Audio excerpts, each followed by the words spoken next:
This video is created to answer a specific question of one of my customers. So let's create a simple report that combines two data sets in one report to compare the outcome. So let's start in here. So we're going to build a report that is a tabular result. So I'm going to go for the standard retail data set. So in that report, we're going to look at my product category. As a measure, I'm going to use the revenue. So I want to look at a certain year now. So we're going to go to my sales related dimensions. I'm going to go sales related transaction and take the sales year. I don't want to run a fixed year, so I'm going to change that one from constant to parameter. I want to get a dynamic list. I want it to be mandatory, and I just want to be able to select one year. So the name of the variable is going to be year one. The text for the prompt is going to be first year. There we go. We got what we need. We're going to put the result, that first sub result, into a intermediate hold file. I'm going to put it to FOCUS, not needed, but easier. I already had one in there, so let's override it. It's just a temporary file. We can, of course, run it from here. Select a year, 2019. You see, you're going to get 7 records. So now we need a second set of data. So we're going to go to data, go to add. We're going to go to the retail sample data set again. Retail sample data set, take retail again. And actually, we're going to build a similar report. So we're going to take product category as a dimension. We're going to take revenue again as a measure. But now we're going to go for transaction data again. Oops, sorry. I want to add it as a report. I want to add it as a filter. So let's add it as a filter. So I'm going to set it to parameter. It's going to be dynamic again. It's going to be mandatory, one selection, and it's going to be year 2. And it's going to be second year as a prompt text. So I've got my second one. So same here, we're going to put it into a file. We're going to put it into FOCUS. It's going to be year 2. Save. I'm going to override it. Keep in mind, it's going to be temporary only. We can, of course, run it again. So now I can select 2 years like 2019 compared to 2020, run it, and I get those 2 intermediate records with 7 lines each. But I want to combine it as a single output. So we're going to go to create report now. And now we're looking at the second year, but I want to be able to combine those elements. So in here, I can now go to data, go to join, and add my year 1.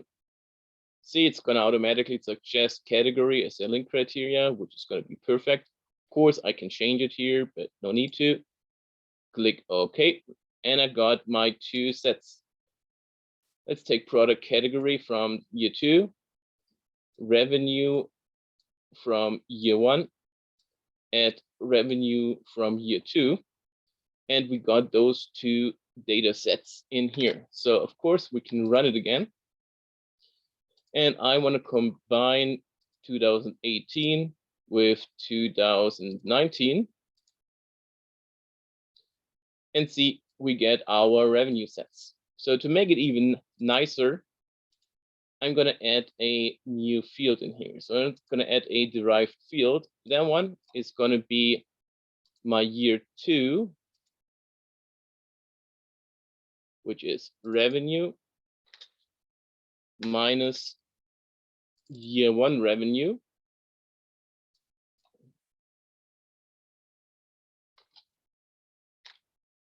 Let's call it change I'm gonna keep it in here. Don't mind the preview. That's just a preview in here. Of course, I want to change the title for the first year. That's the revenue for ampersand year 1.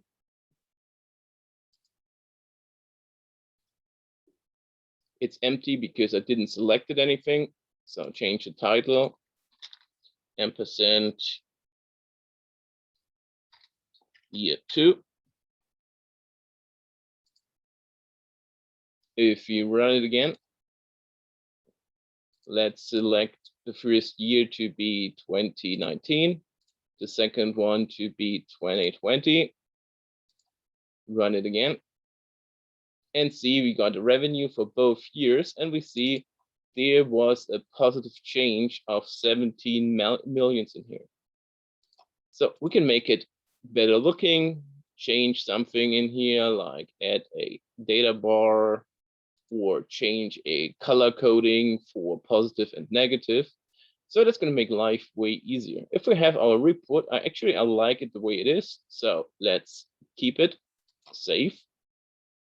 We got it in here, compare years.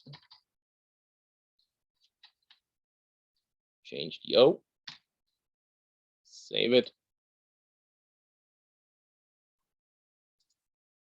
Now that we have it in here, we can create a nice looking page. So we're going to combine those two elements. So let's take a very simple page.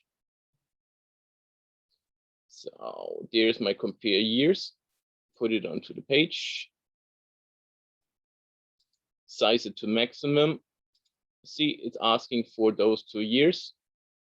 Of course, we could leave them empty, or we're gonna set a default. So let's set that one to be 2019 by default. Set that one here to be 2020 by default. Add a better looking title to my report. And that's all we need. So we got our little report to compare two datasets. Of course, you could not just use year. You could use whatever you want to as a filter in both elements.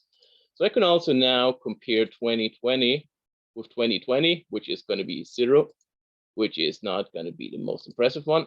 Change that one. So we're going to see we have a decline in here for all those numbers. So let's compare my year 2017 with 2019. Positive. We're going to see we're going to go for 2020 and versus 2017. So very easy to compare those numbers. See, it's going to display my year correctly in the title, and it's going to display my change. That's all I wanted to share in that little sample.